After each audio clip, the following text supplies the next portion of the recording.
Көчмөндөр оюндарынын максаты көчмөн элдеринин тарыхый мурасын жандандырып, сактап калуу. Дүйнө коомчулугу айлана чөйрөгө зыян келтирбөөнүн жолдорун изденип келет. Чолпон Атадагы 10 000 киши жык толгон жаңы ипподромдогу ачылыш аземинде Кыргыз президенти көчмөндөрдүн жашоосу табиатка болгон аяр мамиленин үлгүсү экенин айтты. 40 өлкөдөн келген катышуучулар жана меймандар Кырчын жайлоосунда тигилген боз үйлөрдү, оюн зоокторду көрүп тамшанып калышты. Мен бул оюндар кийинде үчүн каалайт элем. Анткени бул өтө кооз, адам ишенгис көрүнүштөр. Бул оюндарды Кыргызстан дүйнөгө таанытууда. Буга мен алкыш айтам. Ал эми сиздин кийинки оюндарда Британ атлеттери катышабы деген сурооңуз боюнча.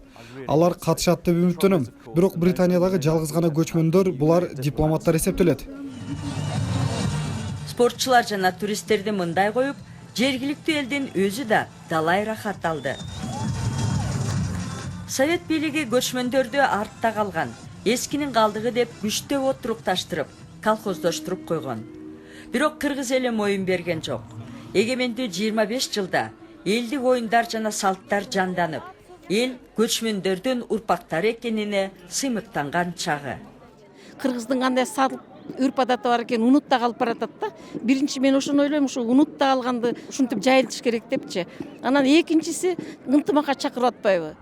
Жолдо тыгын болсо болгондур. Жайлоону акыр-чикир таштабай, таза кармаганды эл үйрөнөр. Башка өлкө башчылары этибар алып келбей койгондур. Бирок чакан болсо да, дымагы күчтүү Кыргызстан көчмөндөр оюндарын жана салттарын даңазалап, ондогон өлкөлөрдүн өкүлдөрүнүн башын бириктирип, дүйнөлүк маданий мурасты байытууну көздөйт.